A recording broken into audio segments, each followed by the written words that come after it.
स्वागत है आप सभी का class 10th maths toughest question series के पार्ट 25 में। और अगर आप इस पार्ट में डायरेक्टली आए तो मैं आपको बता दूं, इस सीरीज में हम ऐसे सवाल कर रहे हैं जो आपकी कॉम्पिटेंसी, आपकी विजुअलाइजेशन, आपकी प्रॉब्लम सॉल्विंग को इंप्रूव करता है, आपको थोड़ा सा आपके कंफर्ट जोन के बाहर पुश करके कुछ नया सीखने के लिए बेटा मजबूर करता है। एक बहुत बढ़िया पैटर्न बेस्ड सवाल लेकर आया हूं बेटा। अगर तुम मेरे चैनल पे जुड़े हुए हो तो मैं तुमको बार बार ये बोलता हुआ दिखता हूं कि यार mathematics is not just about formulas, it is more about patterns and the beauty lies in the pattern. तो आपको इस सवाल से समझ आएगा। इसके साथ साथ आप थोड़ा सा जीपी के अराउंड भी क्यूरियस दिखे मेरे को मेरे लाइव सेशंस में, तो थोड़ा सा उसका भी तड़का आपको इस वाले पार्ट में मिलेगा। Let S1 be the sum of the areas whose sides are parallel to the coordinate axis. Let S2 be the sum of the areas of the slanted squares as shown in the figure. तो बेटा S1 by S2 आपको बताना है। देखो S1 क्या है? सम of all दो squares जो कि कोऑर्डिनेट एक्सिस के पैरेलल है। मतलब ये आपका हो गया, फिर ये हो गया, फिर ये हो गया, फिर ये, और ये चलता चला जाएगा। यहां पे चौथे स्टेप के बाद रोक मत देना, ये कॉन्टिन्यूसली चलता चला जाएगा। क्वेश्चन ऐसा है, तुमको ऐसे ही समझ के करना है इसको। और तुम्हारे स्लांटेड स्क्वायर्स कौन से हैं बेटा? ये वाले, फिर ये वाला, फिर ये वाला, फिर ये वाला, ऐसे इनफाइनाइटली चलता चला जाएगा। कॉन्टिन्यूअस प्रोसेस है। तो अब तुम बोलोगे सर इनफाइनाइट चीज का सम, अभी दिखाते हैं तुमको। सबसे पहले बेटा एक काम करो, S1 के बारे में सोचते हैं। ठीक है, यहां पर S1 के बारे में सोचेंगे, यहां पर हम लोग S2 के बारे में सोचेंगे। आप लोग पहले बेटा पॉज करके खुद से ट्राई करेंगे सवाल को, फिर आप लोग बेटा मेरे सॉल्यूशन को देखेंगे। तो भाई ये तो सिंपल है। यहां पर जो मेरा पहला वाला ये बड़ा सा स्क्वायर है पैरेलल टू कोऑर्डिनेट एक्सिस वाला, इसका एरिया हो गया a स्क्वायर। ठीक है, अब बेटा ये a/2 है, ये भी a/2 है दोस्त। तो ये किसके बराबर हो जाएगा? तो बेटा पाइथागोरस लगा दोगे, a² प्लस a² यानी कि a² का अंडर रूट यानी कि a/√2। तो ये वाली चीज हो गई मेरी किसके बराबर? a/√2 के बराबर। तो फटाफट से एरिया ऑफ द स्क्वायर बता दो इसका। तो S2 के पहले स्क्वायर का एरिया क्या हो जाएगा बेटा? a²/2। यहां पर एक चीज आपको ऑब्जर्व करनी है कि भाई ये जो है ना, इसका एरिया आधा है आपके बड़े स्क्वायर के। मतलब ये गायब करने से आपने आधा कर दिया स्क्वायर को। ठीक है, अब आते हैं बेटा ये सेकंड वाले, इस वाले कोऑर्डिनेट एक्सिस के पैरेलल वाले स्क्वायर के पास। तो अब अपना दोस्तों देखो, यहां पे थोड़ी सी चीजें मैं रब करता हुआ चलता हूं ताकि तुमको क्लैरिटी मिले, और इसको थोड़ा सा छोटा कर देते हैं फॉन्ट को। अब इसकी आपको साइड लेंथ निकालनी है। ये किसके बराबर होगा बेटा? आपने ये कंप्लीट चीज निकाली थी a/√2 के बराबर, अगर आपको याद है। तो ये किसके बराबर हो जाएगा? उसका आधा, यानी कि a/√2 था वो, ये तो ये a/2√2 हो जाएगा, और ये वाला भी a/2√2 हो जाएगा। फटाफट से पाइथागोरस लगा दो, तो क्या ये निकल जाएगी?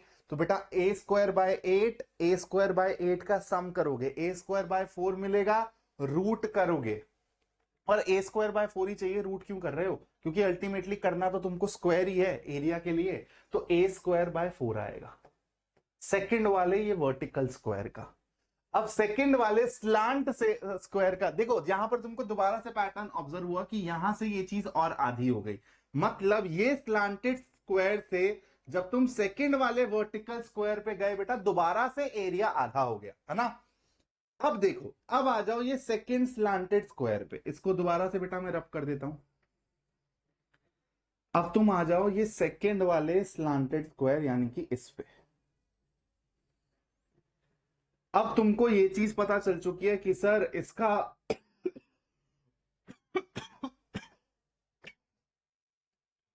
यहां पर तुम्हारा ये किसके बराबर आया था? तो तुम लोग बोलोगे सर a²/4 आया हुआ है, मतलब ऑब्वियस सी बात है ये अपना a/2 के बराबर आया होगा। a/2 के बराबर आया होगा तो बेटा ये वाली चीज किसके बराबर हो जाएगी? a/4 के बराबर हो जाएगी। ये वाली चीज दोबारा से a/4 के बराबर हो जाएगी। तो a²/16, a²/16, a²/8 हो गया, और यही तुम्हारा इसका एरिया भी हो जाएगा। तो यहां पर सेकंड वाले का a²/16, a²/16, a²/8। ठीक है, तो अब तुम दोबारा से वो पैटर्न ऑब्जर्व कर पा रहे हो कि यहां से यहां भी तुम्हारा एरिया दोबारा से आधा हुआ है। बेटा अब तुम लोग यहां से पैटर्न ऑब्जर्व करके बताओ, क्या ये हमेशा हो रहा होगा रिपीटेडली? मतलब आप लोग जैसे जैसे अंदर स्क्वायर्स बनाते जा रहे हैं वो आधा आधा आधा आधा होता चला जा रहा है। अब आपको यही चीज बोलिए कि भाई आप इसको इनफाइनाइटली सोचिए, तो आप एक चीज बताइए मेरे को, अगर मैं S1 को ऐड करूंगा तो कुछ ऐसा दिखेगा, a square plus a square by 4। अब दोबारा से ये आधा, ये यहां पर बेटा देखो बाय 4 में चल रहा है, दोबारा से बाय 4 में जाएगा, तो a square by 16 and so on चलता चला जाएगा। S2 का सम करोगे तो आपको क्या मिलेगा बेटा, a square by 2 plus a square by 8 plus a square by 32।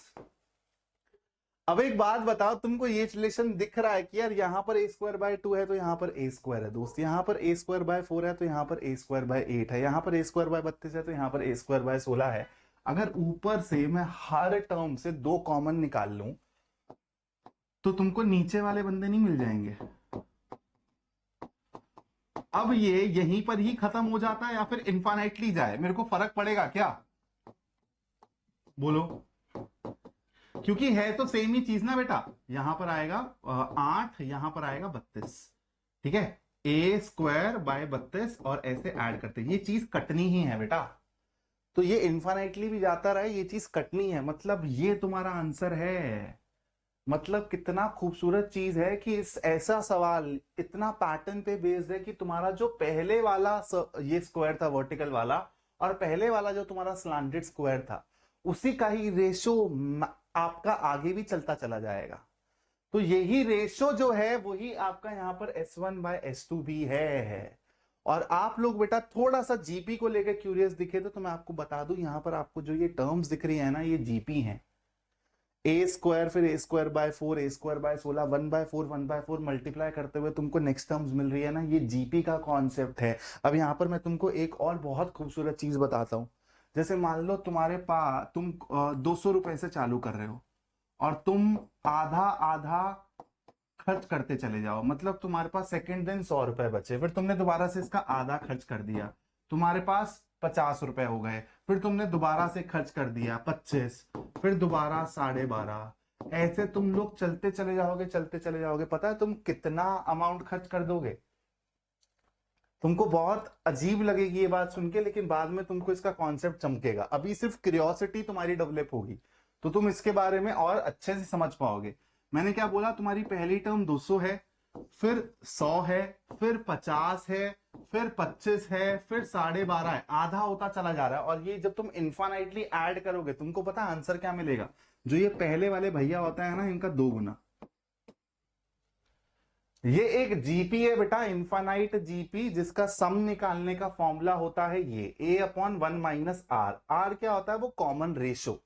जैसे यहां पर कॉमन रेशो क्या है? आधा आधा, तो यहां पे आर की जगह 1/2 डालोगे तो आपको 200/1 माइनस आधा यानी कि 1/2, इसलिए 400।